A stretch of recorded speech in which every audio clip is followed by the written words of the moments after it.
The day Catherine Whitmore decided my family's century-old lake belonged to her precious son was the day she picked a fight with the wrong black rancher. 5:30 a.m. 4 police cruisers screaming up my gravel drive like a military convoy. The sound of tires spitting gravel like automatic gunfire. The smell of exhaust fumes mixing with morning coffee still steaming in my hands. And there's Catherine filming me from her spotless Mercedes SUV, practically vibrating with excitement as cops surrounded my porch like I was some dangerous criminal. She'd called them on me for threatening behavior on land my great-great-grandfather claimed when he was still technically property himself.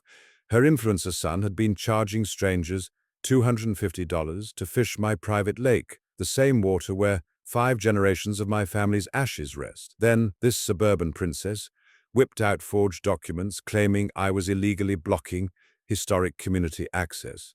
But Catherine made one fatal mistake. She had no clue that this black rancher she was trying to intimidate controlled every service, keeping her perfect white subdivision running. Drop a comment if you've ever wanted to completely destroy someone who tried to steal from your family because they thought you didn't know your rights. And tell me where you're watching from. I love seeing my ranch family spread across the country. My name is Jerome Washington, and this is the story of how a racist HOA president tried to steal my family's legacy and learned why you never mess with a rancher who knows exactly what game she's playing. 2,800 acres of Montana paradise, carved from wilderness by my great-great-grandfather Elijah in 1889. That 15-acre spring-fed lake where he built our first cabin after walking away from a sharecropping contract in Alabama with nothing but determination and a federal land grant promising 40 acres to any man willing to work it. 5 generations of Washingtons have been born, raised, and laid to rest on this land. The morning mist rising off water that reflects nothing but sky and possibility. The creak of leather in my saddle, worn smooth by my father's hands and his father's before him. Meadowlarks calling across pastures where my ancestors grazed their first cattle with money saved from working other men's land. This isn't just property, it's proof. Proof that we belonged here when the law said we didn't. Proof that black hands built something lasting in the American West. Proof that no HOA president with a manufactured smile and a law degree was going to steal what blood and sweat had earned. When Grandpa Samuel passed 3 years back, we scattered his ashes at sunset, where he used to tell stories about great-great-grandpa Elijah, how he'd faced down claim jumpers who said a black man had no right to Montana land, how he'd survived winter blizzards that killed white settlers with better supplies, how he'd built this ranch one fence post at a time while raising 6 children who all learned to read before they could ride. I'm 47, divorced, living alone since my daughter Zoe left for Howard University. Been working this ranch since I could hold reins. Plan to die here. Never imagined some HOA queen would declare war on everything my family bled to build. But that's exactly what happened 5 years ago when everything changed. The developer bought the adjacent section promising rural harmony while cramming 180 McMansions onto lots barely big enough for their 3-car garages. Called it Heritage Valley Estates, like they were honoring something instead of destroying it. Like an idiot, I signed their emergency vehicle access easement, just being neighborly. That's when Catherine Whitmore slithered into my life like a cottonmouth in designer clothes. Early 50s, platinum blonde highlights that cost more than my monthly feed bill. Driving a Mercedes that's never seen actual dirt. Corporate attorney married to some bank president, the kind who pronounces urban like it's a weapon and asks if I'm really from around here, with that special smile white folks use when they're fishing for your pedigree. Her complaints started immediately, but they came with a twist I recognized from a lifetime of navigating white spaces. Jerome, I'm concerned about property values. That fake concerned voice that's really a threat. Some of our residents have expressed concerns about the aesthetic impact of traditional ranching operations visible from their homes. Traditional ranching operations, like my cattle, were somehow less legitimate than her lawn ornaments. The smell carries, you know, and the noise. Surely you understand that families paid premium prices for rural tranquility, not industrial agriculture. She paused, letting that sink in. I'm sure a businessman like yourself appreciates the importance of being a good neighbor. Businessman, not rancher, not landowner. Like my family's century of work was just a hobby I might outgrow once I learned proper suburban etiquette. I laughed. Big mistake. Her smile sharpened like broken glass. I was hoping we could resolve this amicably. But if you're not interested in community cooperation, that's when precious son Brendan discovered my lake. 24-year-old trust fund influencer with the work ethic of roadkill and the entitlement of inherited wealth. Brendan started bringing friends for content creation, and I use that term loosely. Lifted trucks rumbling down my access road before dawn, empty beer bottles floating in cattails like trash confetti, EDM music drowning out bird songs that had echoed unchanged since my great-great-grandfather first heard them. But what really burned was watching this kid profit off my family's sacrifice. Professional camera crews, buzzing drones, Brendan charging $400 for exclusive access to authentic Montana wilderness. Posted about my family's private lake like he'd discovered it himself. The comments on his Instagram were revealing, "Finally found untouched nature. This hidden gem is perfect. So glad someone's sharing these secret spots." Secret spots, hidden gems. Like 130 years of black ranching was just scenery waiting for the right white boy to monetize it. The stench of entitlement was worse than fresh manure, but tolerance became trespassing when trespassing became business. That's when Catherine played what she thought was her trump card. Evening knock, manila folder. That patronizing smile that makes your skin crawl. "Jerome, I've done some historical research." Her voice dripped fake concern while her eyes calculated angles. "It seems the original homestead papers included recreational water rights for township residents. We really must respect historical precedent." She spread photocopied documents across my kitchen table, pointing with manicured nails at official-looking stamps. "I'm sure you understand the importance of honoring community traditions." Community traditions. From a woman whose community didn't exist until 2019, talking to a man whose family had been honoring this land since 1889. I'd learned to read legal documents during my military service and later during my divorce. These papers were amateur forgeries, references to Heritage Valley Township when her subdivision was incorporated just 5 years ago. My great-great-grandfather's homestead predated her fake township by 130 years. But I also remembered my grandfather's advice. When white folks show you fake papers, let them think you're falling for it while you gather evidence of their fraud. They always assume we're too ignorant to see through their schemes. "I'll need to review these with my attorney," I said, photographing every page. Her smile faltered like a mask slipping. "Surely that's unnecessary. We're all neighbors here." Neighbors, right. The coffee in my cup had gone cold. Outside, cattle settled for the night, their lowing carrying across land my ancestors bled to claim. I was looking at a white woman sitting in my kitchen, surrounded by 5 generations of black family memories, trying to steal our most sacred place with fabricated documents. But Catherine had made her first critical error. She thought my kindness meant weakness. She thought rural meant stupid. She thought some black rancher wouldn't know how to fight back against suburban colonialism wrapped in legal paperwork. She was about to learn that Montana ranchers don't just know the land, we know the law.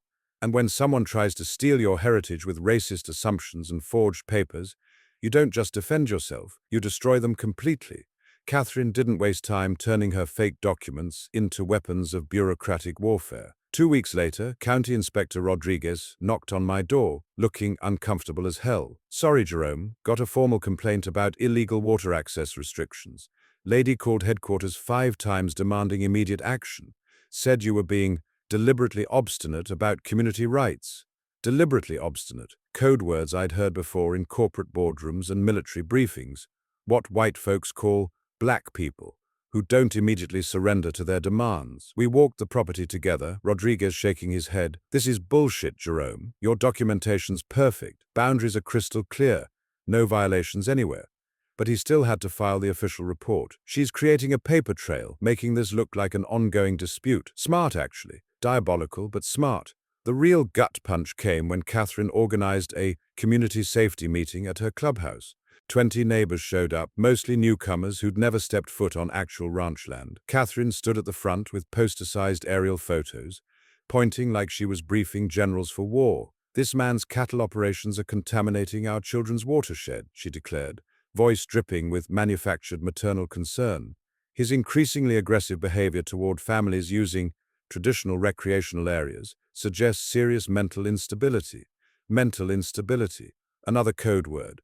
the crazy, angry black man stereotype deployed like a weapon. We moved here for peaceful rural living, not to be terrorized by someone who thinks property ownership gives him the right to threaten white families.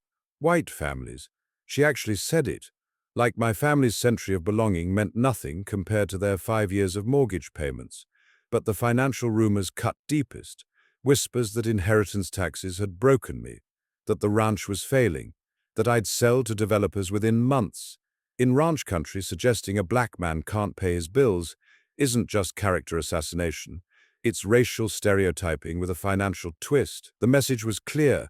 This uppity black rancher was in over his head, and soon his land would be available for proper development by people who really belonged. Time to fight back. My grandfather always said the best defense against white folks' lies is overwhelming documentation. So I hired the county's top surveyor for GPS boundary mapping. $900 well spent when those satellite coordinates revealed Catherine's pristine fence encroached 4 feet onto my land for 150 yards.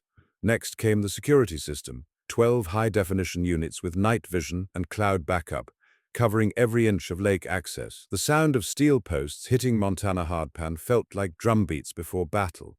But I also remembered reading about adverse possession laws during my divorce proceedings.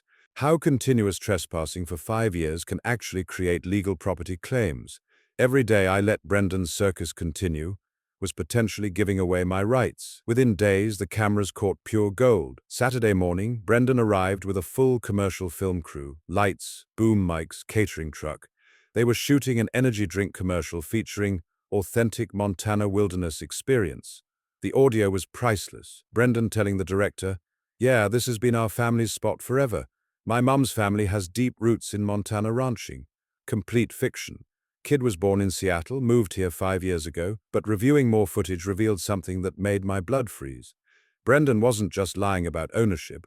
He was running a full commercial operation while playing the victim card whenever I complained. His Instagram had exploded to 75,000 followers after that viral Hidden Paradise video. Now, dozens of wannabe influencers were paying him $400 each for exclusive Montana wilderness access. Cars lined the county road every weekend. Strangers trampled through my pastures, leaving trash and disturbing cattle. The stench of abandoned camping gear mixed with pine needles.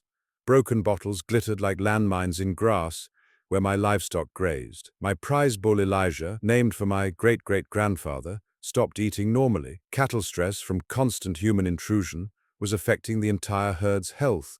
These weren't weekend photographers. This was industrial-scale exploitation of my family's most sacred ground, orchestrated by people who saw black-owned land as free real estate for white profit. Then came the revelation that changed everything. Brendan's latest Instagram post showed him building a rustic fishing dock at our traditional family spot, except he'd built it on my property without permission, charging clients extra for the authentic heritage experience. The time-lapse video had 45,000 likes and counting.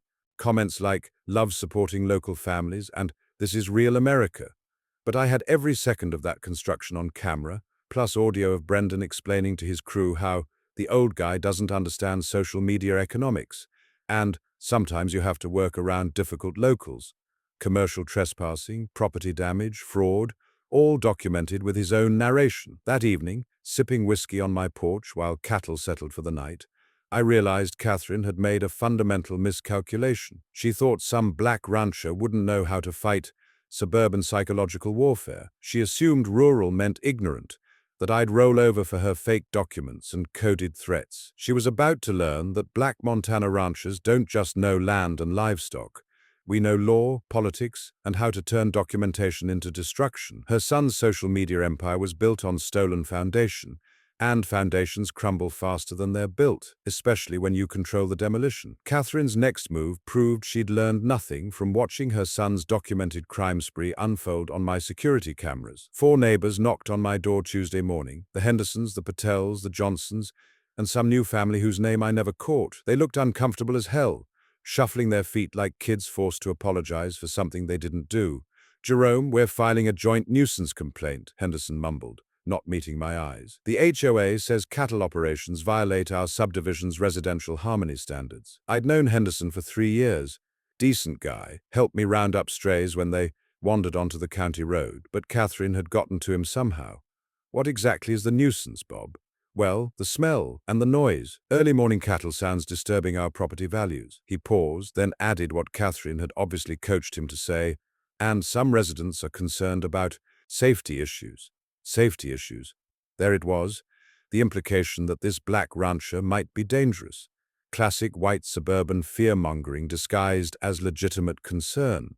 But Catherine's real escalation came 3 days later, and it was genius-level racial manipulation. I was checking fence lines when my phone buzzed. Sheriff's dispatch, domestic disturbance call, possible threats of violence against subdivision residents. My stomach dropped. The address was mine. Deputy Martinez arrived within minutes. Body camera rolling, looking tense in that way cops get when they're expecting trouble. Jerome, got a call about you threatening neighbors. Lady says you became aggressive during a property discussion, made threatening gestures toward her and other residents. Which lady? Catherine Whitmore says you told her to stay off your land, or else used racial language, implied physical violence. Racial language, the nuclear option. Catherine was playing the reverse racism card, claiming this black rancher had threatened white people with racially motivated violence. Deputy Martinez was professional, but I could see the calculation in his eyes. Black man, white woman, threats of violence. That's a career-making arrest in rural Montana if the evidence supports it. But I remembered something my attorney had drilled into me during the divorce. Always stay calm with law enforcement, never get defensive. And if you have evidence, present it professionally. Deputy, I've got security cameras covering every inch of my property. When exactly did this alleged threat occur? Martinez checked his notes. Yesterday, approximately 4:30 p.m., near your eastern fence line. I pulled out my phone, opened the cloud storage app. Let's take a look. The footage was beautiful.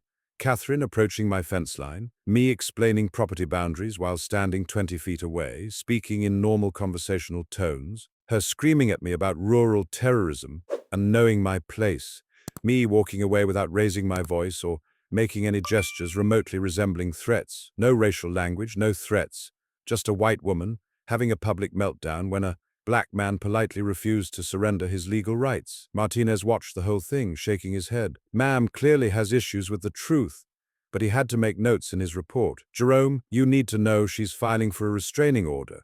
Claims you have a history of aggressive behavior toward subdivision residents. Her attorneys already contacted the DA's office. A restraining order, brilliant actually. Even if it got dismissed, the mere filing would create legal documentation suggesting I was dangerous, unstable, the aggressor in this situation. Her husband's law firm, major conflict of interest she conveniently hadn't disclosed, was probably coaching every move, but two could play the documentation game. I'd been reading Montana property law since our first encounter, learning everything about homestead rights, water law, and harassment statutes. Turns out filing false police reports is a felony carrying up to 3 years in prison. Each false report creates a separate criminal charge, and the patterns of harassment I was documenting could support civil damages, including attorney fees and reputation harm. But there was something else I'd discovered, something that would flip this entire battle on its head. My counterpunch came swift and surgical. First, I filed my own harassment complaint supported by 52 documented incidents over 6 months. Every trespassing event, every false claim, every attempt to damage my business relationships, all time-stamped with photographic evidence. Then I hired Mackenzie and Associates, the best water rights attorneys in the state. Cost me $6,000 up front, but they confirmed what I'd suspected. My 1889 homestead patent included absolute water rights under federal prior appropriation doctrine. No HOA, no county, no state agency could override those rights without constitutional due process and just compensation. But while researching my legal standing, I'd found something that would change everything. In my grandfather's old filing cabinet, buried under decades of ranch records, was a folder marked County Service District 1965. Inside were documents that would flip this entire battle on its head. The papers were yellowed with age, stamped with official seals. Rural Service District Formation, Cedar Ridge County. My hands trembled reading the legal language because, buried in bureaucratic jargon, was the key to everything. Back in the 60s, Montana created special districts to provide municipal services to scattered rural properties. My ranch, being the largest landholding in the area, was designated as the anchor parcel for the entire region's emergency services, road maintenance, and utilities coordination. But here's the kicker. The original agreement automatically made the ranch owner the legal service district administrator, with broad oversight powers that transferred with property ownership, whether anyone remembered them or not. I was the district supervisor, had been for 3 years since inheriting the ranch, and I'd been completely clueless. The legal framework was mind-blowing. As district administrator, I had authority to approve or deny all municipal service contracts for the entire area. Police patrols, fire department response, emergency medical services, even road maintenance for subdivision access roads. Everything required my signature. More importantly, I had the legal right to audit all district expenditures and terminate contracts for cause with 30 days' notice. My attorney confirmed it Monday morning, voice practically vibrating with excitement. Jerome, this is legitimate. The 1965 Rural Service District Act is still active law. These powers were never revoked or transferred. You've been unknowingly subsidizing services that primarily benefit the subdivision, while they use those same services to harass you. The financial implications were staggering. The service district was funded through special property tax assessments based on acreage. My ranch paid 65% of the total budget, roughly $240,000 annually, while the entire HOA subdivision collectively paid the remaining 35%. For 5 years I'd been funding my own persecution. Every police call Catherine made to harass me, every emergency response to Brendan's illegal parties, every patrol car that showed up to intimidate me, all paid for with my tax money. But examining 20 years of district financial records revealed something that made my blood boil. The spending patterns were criminal. Massive overcharges for security services provided by companies owned by Catherine's husband's business associates. The HOA had been billing the district for private amenities, pool maintenance, landscaping, clubhouse utilities, even their tennis court lighting. They'd systematically looted public funds to subsidize their private lifestyle, thinking the black rancher would never notice or understand the bureaucratic shell game. I'd found their Achilles heel, and it was made of pure greed. The technical details were beautiful in their simplicity. Montana's sunshine laws required complete transparency for all service district operations. I could demand immediate access to every contract, every invoice, every payment authorization for the past decade. My authority included power to terminate contracts with 30 days written notice, audit all expenditures for compliance, and refer financial irregularities to state and federal prosecutors.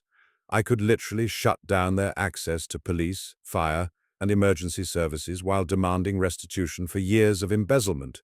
But the psychological impact was even more powerful. For months, I'd been playing defense, reacting to Catherine's attacks, documenting harassment while she controlled the narrative. Now I held the ultimate trump card, the power to dismantle her entire suburban kingdom with legal authority she'd never suspected existed. Monday morning, I called an emergency meeting with my war counsel, attorney, accountant, and one very excited journalism major daughter who'd driven down from D.C. for this.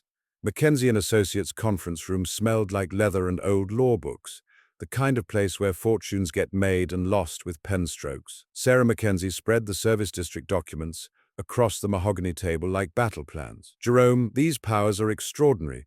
You can terminate every municipal service contract with 30 days' notice, but we need to be surgical about this. Document everything, follow proper procedures, make it impossible for them to claim procedural violations. My accountant, Pete Morrison, guy who'd helped me through the divorce and ranch inheritance, was already deep in financial records, calculator clicking like machine gun fire. Jesus Christ, Jerome, look at these numbers. They've been billing the district $450,000 annually for enhanced security services. Market rate for actual patrol coverage would be maybe $90,000. But the smoking gun was Brendan's own social media, documenting his illegal income. $63,000 in 4 months, charging for lake access, plus another $41,000 from corporate sponsorships, using my property as backdrop, all documented with timestamps, geolocation data, and his own narration about profit margins. Zoe had her laptop open, monitoring social media chatter and mapping Catherine's network. Dad, it gets better. I found connections between the security company overcharging you and Catherine's husband's bank. Same ownership group, same business address. They've been running a kickback scheme through municipal contracts. The strategy emerged over strong coffee and Montana determination. 3 phases, each designed to apply maximum pressure while maintaining legal high ground. Phase 1, formal notification. I'd exercise my authority as district administrator to demand immediate audit of all financial records, notify all parties of pending contract reviews, and establish my legal standing before taking action. Phase 2, systematic service termination. Non-essential services would be cut first. The expensive security patrols, emergency landscaping services, special event coordination. Let them feel the financial pressure while maintaining essential safety services. Phase 3, public confrontation at the scheduled HOA meeting with full media documentation of the corruption evidence. Maximum embarrassment, maximum legal exposure, maximum community impact. Sarah explained the sunshine laws that would protect us. Every service district meeting must be open to public. All financial records accessible under Freedom of Information Act. Montana's transparency requirements are some of the strongest in the nation. They can't hide behind closed doors once you start demanding answers. The timeline was critical. Brendan's biggest Instagram event was scheduled for 3 weeks out. Some wilderness challenge sponsored by energy drink companies, expecting 800 participants at his lake. Perfect opportunity to document massive commercial trespassing while demonstrating the need for immediate action. My opening gambit arrived via certified mail Tuesday morning. A formal letter to the HOA board announcing my authority as Rural Service District Administrator and demanding immediate financial audit of all municipal contracts. The letter was surgical in its precision. Effective immediately, all service district expenditures require administrator approval. Any unauthorized use of public funds for private subdivision amenities constitutes embezzlement under Montana Criminal Code Section 456316. You have 30 days to provide complete financial records or face service termination proceedings. I copied the county commissioners, state attorney general, local media, and the FBI's white-collar crime division. Catherine's panic response was immediate and spectacular. Within hours, Catherine had called an emergency HOA meeting for that evening. The email to residents was pure hysteria. Urgent. Rancher threatens community safety. Emergency action required. She claimed I was making terrorist threats against their basic services, endangering children and elderly residents through rural extremism. But her real desperation showed when she contacted the governor's office. According to my source in county administration, Martinez's wife worked there, Catherine had actually tried to file a domestic terrorism report, claiming I was using infrastructure control to threaten community survival. The governor's staff apparently laughed her out of the building. Meanwhile, she hired Pinnacle Crisis Management, a Seattle PR firm specializing in reputation damage control. Cost the HOA $42,000 for a 3-week engagement, paid from community funds without board approval, just adding embezzlement to her growing list of crimes. The smear campaign launched immediately. Fake social media accounts popped up across platforms, posting negative reviews of my ranch, claiming I mistreated animals, polluted waterways, and threatened neighbors with racial violence. Anonymous tips flooded state agencies, IRS, EPA, animal control, building inspectors, all alleging various violations that would require expensive investigations to disprove. Brendan escalated his own game, posting a tearful video claiming I'd threatened him with lynch mob violence. This racist rancher said he'd make me disappear if I didn't stop using the community lake, he sobbed, designer tears rolling down his face. I'm scared for my safety, scared for my family. Complete fabrication. But the video went viral. Death threats started arriving by the dozen, people calling me everything from uppity to worse, demanding authorities arrest me before I snapped completely.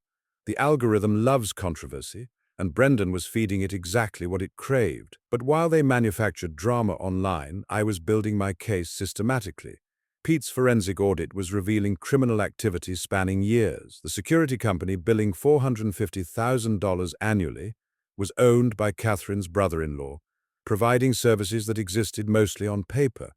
Actual patrol hours logged were less than 15% of build time. They'd been stealing $380,000 yearly from public funds. The subdivision's landscaping, pool maintenance, and clubhouse utilities had all been fraudulently charged to the service district. Even their tennis court resurfacing was billed as emergency road repair.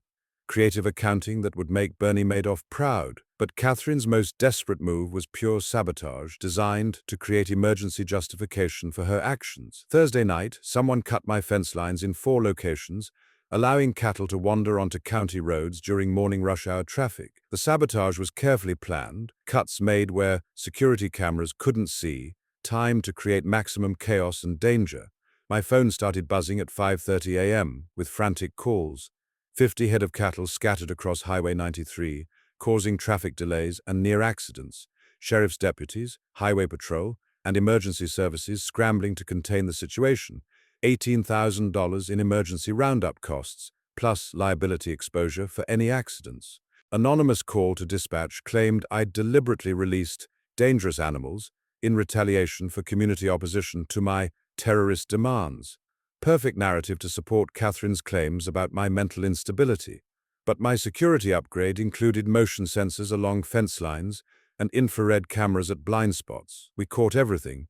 Brendan's lifted pickup truck, 3 figures in hoodies, the deliberate sabotage of fence posts designed to fail under pressure. Better yet, audio recordings captured their conversation. Make it look like the crazy rancher lost his shit, one voice said. Catherine wants this to look like he's dangerous, another added. Sheriff Martinez finally had undeniable evidence of criminal conspiracy. Brendan's friends were arrested within hours, charged with criminal mischief, reckless endangerment, and conspiracy to commit property damage. Brendan avoided arrest by claiming he wasn't present, but his truck's GPS data told a different story. Catherine's final desperate move was calling a town hall meeting, claiming ranch operations threatened community survival, and demanding county intervention through eminent domain proceedings. She had no idea she was walking into her own public execution. The town hall meeting at the community center was packed beyond fire code capacity. Local TV crews, newspaper reporters, and live stream cameras turned the normally sleepy venue into a media circus.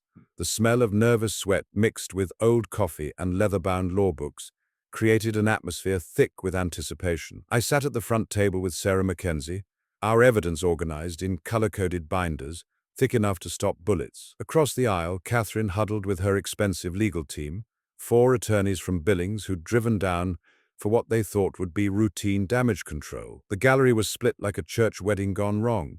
Left side, ranchers, longtime residents, and environmental advocates supporting property rights. Right side, subdivision residents, most looking confused and angry about emergency assessments they couldn't afford. In the back, Zoe live-streamed everything for her journalism project while taking notes for the documentary she was planning.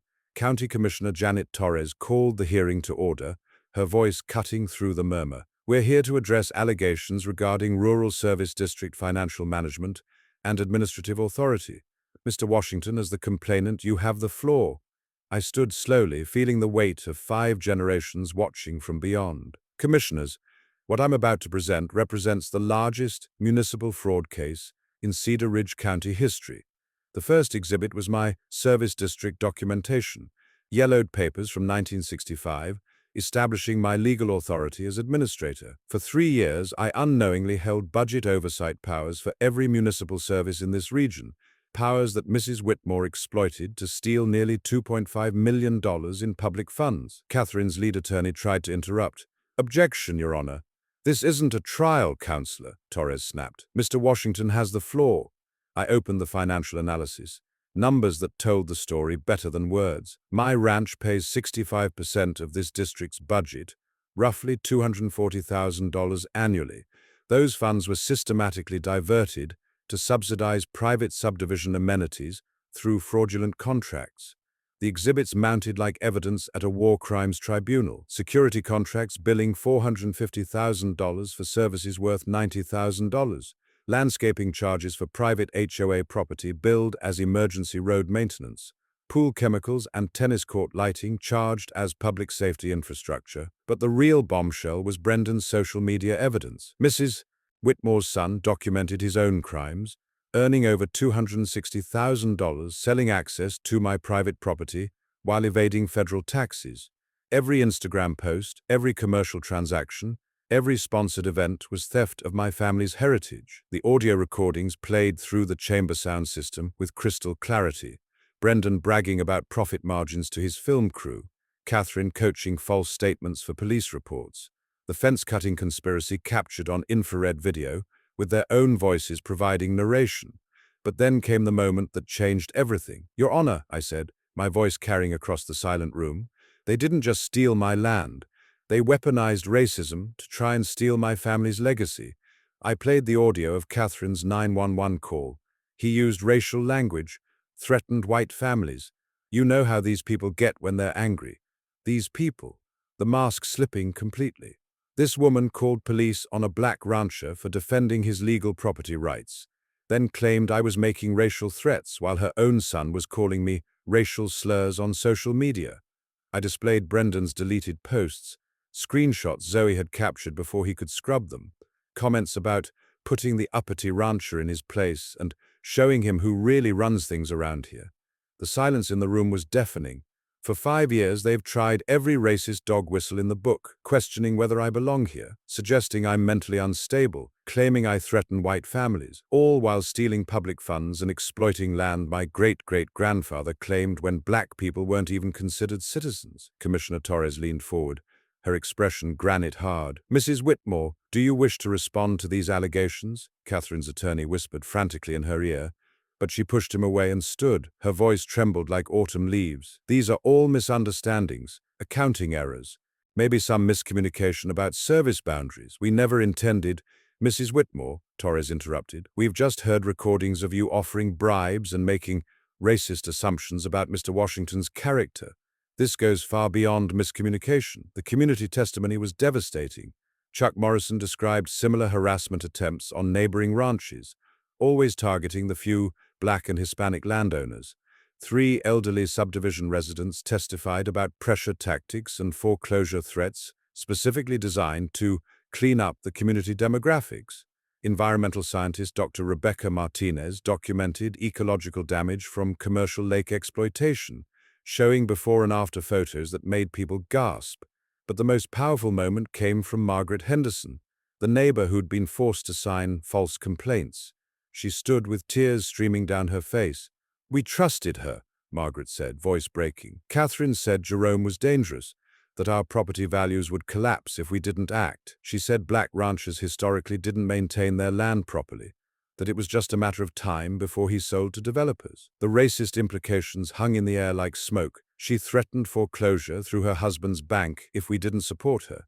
We were terrified, but we were told this was about protecting our investment from people who didn't really belong in rural communities. The commissioners voted unanimously on every motion. Terminate all fraudulent HOA service contracts, pending investigation. Refer financial irregularities to state and federal prosecutors. Support my authority as district administrator. Commend my efforts in exposing municipal corruption and racial harassment. Sheriff Martinez announced criminal investigations into embezzlement, conspiracy, tax evasion, and filing false reports. The FBI's white-collar crime unit was taking over financial aspects. Brendan faced federal charges for tax fraud and commercial trespassing. As media swarmed the exits, Catherine tried to escape through a side door, but faced angry subdivision residents demanding answers about their emergency assessments. Her perfect suburban facade had crumbled in 3 hours of documented truth.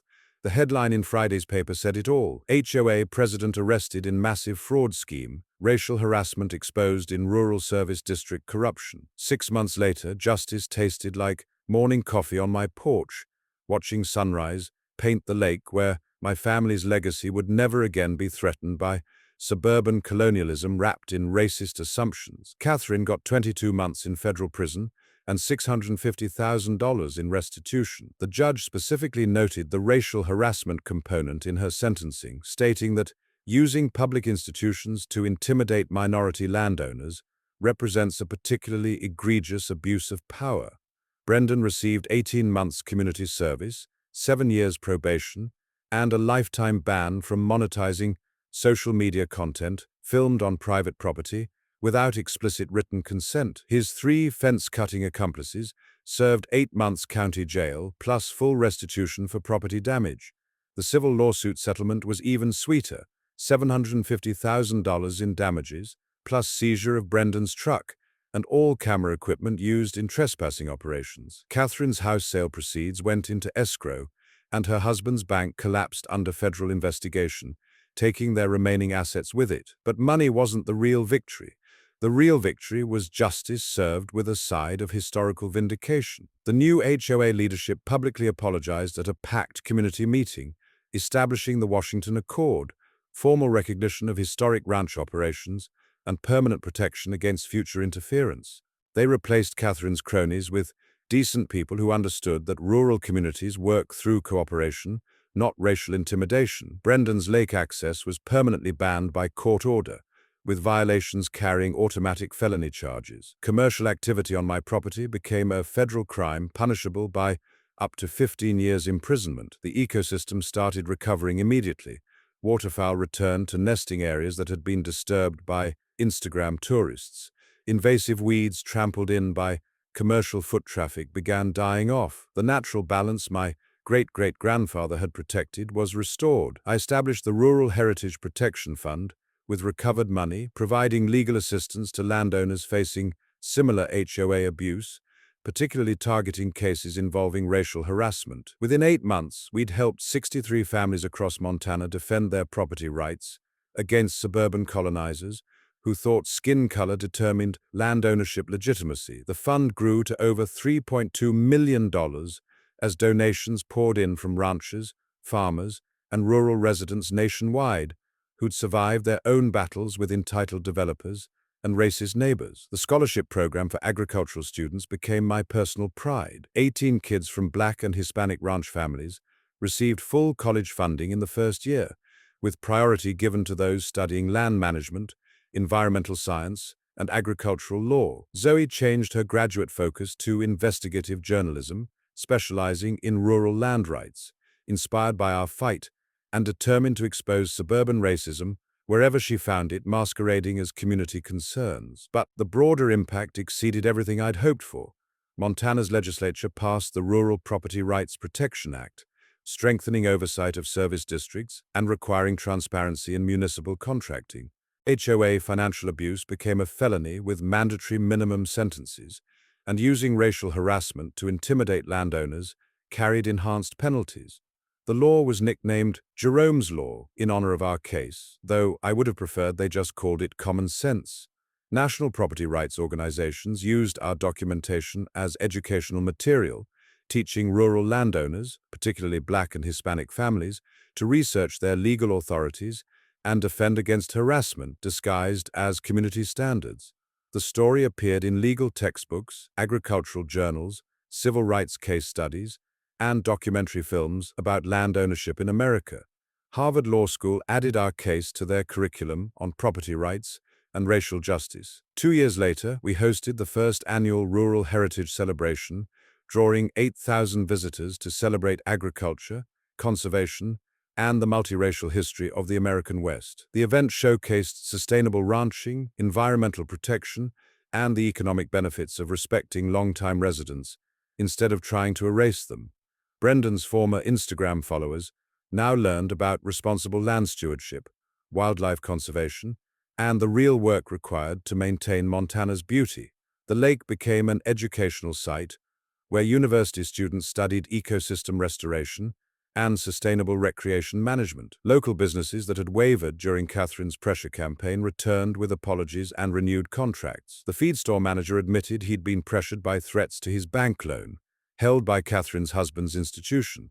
Economic terrorism with a racist twist, but we'd survived and thrived. Standing by the lake last weekend, watching Zoe teach environmental justice students about watershed protection and the intersection of racial and environmental issues, I thought about my great-great-grandfather Elijah. He'd claimed this land with nothing but determination and legal documents establishing his rights as a free man in a country that barely recognized his humanity. A century and a half later, those same principles, backed by documentation, legal knowledge, and refusal to back down, had protected his legacy against suburban colonizers who thought racism could trump law and justice.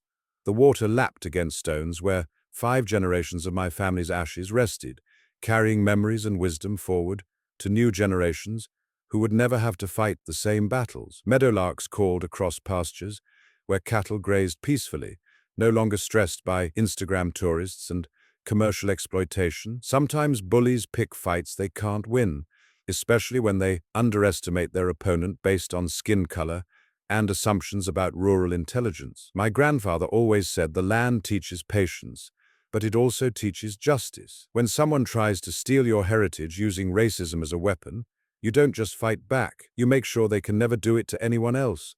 Drop a comment about your own HOA nightmare, especially if you've faced discrimination. You might be sitting on more power than you think. And smash that subscribe button, because next week I'm sharing how a Latina teacher took down an entire corrupt school board with nothing but a calculator, public records requests, and absolute refusal to be intimidated. The land endures, justice prevails, and black ranchers don't back down from bullies who mistake our kindness for weakness or our rural address for ignorance. Thanks for hanging out with us on HOA Stories. We're entitled Karens Meet Their Match regardless of what racist games they try to play. If this story had you cheering or cringing, go ahead and like the video, drop a comment with your reaction, and hit subscribe so you're ready for the next wild tale of justice served cold. Remember, documentation defeats discrimination. Legal knowledge trumps racial assumptions, and sometimes the best response to racist bullying is showing them exactly who they're messing with. Stay strong, ranch family. The land remembers everything, and so do we.